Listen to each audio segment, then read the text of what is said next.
Venture ఏర్పాటుతో భూముల ధరలు పెరగడంతో తమకున్న కొద్దిపాటి భూమిని అమ్ముకున్నారు ఆ రైతులు.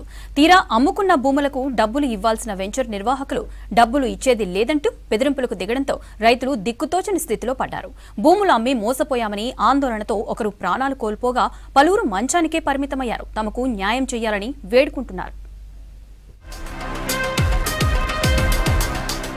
నిజామాబాద్ జిల్లా మాక్లూరు మండలం మానిక్ బాండార్ గ్రామ శివారులో 4 ఏళ్ల క్రితం ఓ వెంచర్ ఏర్పాటైంది. 216 ఎకరాల్లో ఏర్పాటు చేసిన ఈ వెంచర్ నిర్వాహకులు మానిక్ బాండార్, గోపన్పల్లి గ్రామాల రైతుల దగ్గర భూములు కొనుగోలు చేశారు. భూములమ్మిన రైతులకు పూర్తి స్థాయిలో ఇంకా డబ్బు ముట్టలేదనే ఆరోపణలు వస్తున్నాయి. పలుకుబడి ఉన్న రైతులకు మాత్రమే మొత్తం డబ్బులిచ్చి చిన్న రైతులకు కొంత భూమికే డబ్బు ఇచ్చి మిగిలిన భూమిని కబ్జా చేశారని ఆరోపిస్తున్నారు రైతులు. ఎకరం భూమి కొంటే అరెకరానికి, అరెకరం కొంటే కొన్ని గుంటల భూమికి డబ్బులిచ్చి మొత్తం రిజిస్ట్రేషన్ చేసుకున్నారని ఆరోపిస్తున్నారు.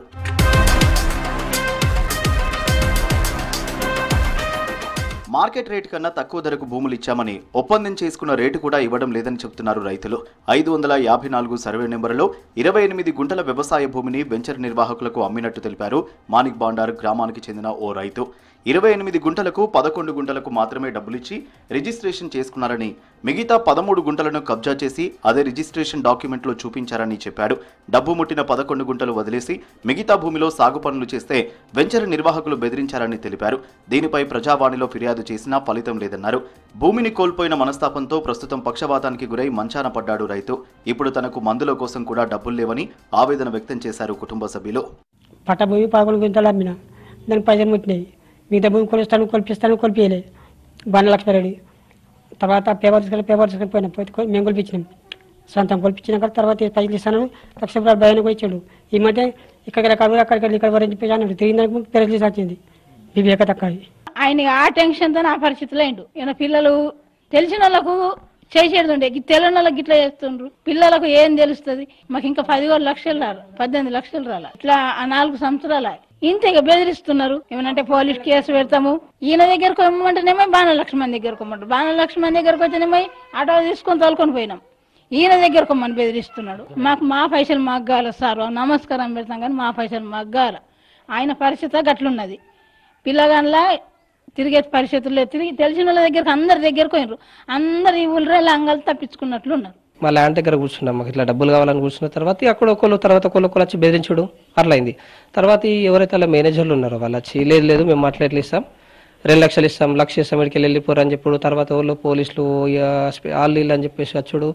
ఇట్లా బెదిరిస్తూనే ఉన్నారు తప్ప ఇప్పటికి కూడా డబ్బులు రాలేవు. మాకు రావాల్సింది మొత్తం ఇప్పుడు 17 లక్షలు రావాలా. మా ల్యాండ్ మాకు వచ్చినా సరే, మా డబ్బులు ఇచ్చినా సరే మాకు. సో మా నాన్న పరిస్థితి ఎట్లా అంటే మేము ఇప్పుడు ఈ తిరిగే ఖర్చులు, ఈ టెన్షన్స్కి మా నాన్నకు పారాలిసిస్, దానికే దాదాపు ఒక 4 నుంచి 5 లక్షలు హాస్పిటల్ ఖర్చు చేసినాం. ఇంకా కావాలా మాకు హాస్పిటల్ రెగ్యులర్. ఇప్పుడు పర్ మంత్ 4 నుంచి 5,000 మెడిసిన్సే యూజ్ చేస్తాం రెగ్యులర్గా. ఇదే వెంచర్ కోసం భూమిని అమ్మిన మరో రైతు వెంచర్ నిర్వాహకులు బెదిరించడం, దాడి చేయడంతో పురుగుల మందు తాగి ఆత్మహత్య చేసుకున్నాడని తెలిసింది. మానిక్ బాండార్కు చెందిన ఈ రైతుకు 1.5 ఎకరం భూమి ఉంది. వెంచర్ కోసం ఎకరం భూమిని అమ్మాడు. ఎకరం భూమికి డబ్బులు ఇచ్చిన వెంచర్ యాజమాన్యం మిగతా అరెకరం భూమి కూడా రిజిస్ట్రేషన్ చేసుకుందని తెలిపారు రైతు కుటుంబీకులు. దీనిపై నిలదీసినందుకు చేయి చేసుకున్నారని ఆవేదన వ్యక్తం చేస్తున్నారు. పొలం సమస్యలనే తిరిగి కలెక్టర్ తాటికి, ఆడియో ఆఫీసుకు, కమిషనర్ తోటికి తిరిగి ఎంత తిరిగినా కానీ నీకు ఏడదానుడే. వాళ్ళు టెంట్ వేస్తే టెంట్ కేసులు, రౌతులు పడితే రౌతులు కేసులు, లేని బాధలు పెట్టిండ్రు. మాకు చెప్పకుండా పోయిండు. ఏం తిట్టిండ్రో ఏం కొట్టిండ్రో మాకు తెలియదు. ఆ తిండి ఎప్పుడు తెచ్చుకున్నాడో, ఏడదాస పెట్టుకున్నాడు. ఆ శోభల వండిండే ఆయనతో 11 కోటి రాత్రి తాగిండు. ఏమైంది గిట్ల అంటే మందు తాగిన, గడ్డి మందు తాగిన. నేను ఏంటి తాగినావు, నీకు ఏం బాధ వచ్చింది, గిట్ల తాగినావు అంటే పొలం గురించి అన్నాడు. వెంటనే అంబులెన్స్ పిలిచి దవాఖానలోకి వేసుకపోయినాం. దవాఖానలోకి వేసుకపోతే ఇక గ్యారంటీ అని డాక్టర్ రమ్మన్నది. సార్ అన్నాడు, ఖతం అయిపోయిండు తెల్లారి. మేము ఏంటంటే మా పొలం మాకు కావాలి సార్, అది 1.5 ఎకరం భూమి మాత్రం ఖచ్చితంగా కావాలి మాకు. మా నాన్న ఆశ అదే సార్. ఆయన చచ్చిపోయింది కూడా పొలం వల్లని. ఆయనకు ఎందుకంటే 1.5 ఎకరం వేసుకొని కూడా ఏ పానీలో ఏ ఆన్లైన్లోకి ఇచ్చి కూడా అర్థం కాకొచ్చింది. ఎక్కడ పోయినా అది ఎంత చూపెడుతుంది, ఎకరం చిల్లరనే చూపెడుతుంది, ఎకరం 2 సార్లు అట్లా చూపెడుతుంది. అది ఎకరంన్నర ఉండే. అది ఎట్లా ఏం చేసారు, ఏం మార్చేసారో తెలియదు సార్. వెంచర్ ఏర్పాటుపై మొదటి నుంచి వివాదాలున్నాయంటున్నారు స్థానికులు. బెదిరింపులకు భయపడి రైతులు ఏం చేయలేకపోయారని ఇప్పుడిప్పుడే ప్రజావాణిలో ఫిర్యాదు చేస్తున్నారని చెప్పారు. దీనిపై కొందరు సీఎం పేషికి కూడా ఫిర్యాదు చేశారని తెలిసింది.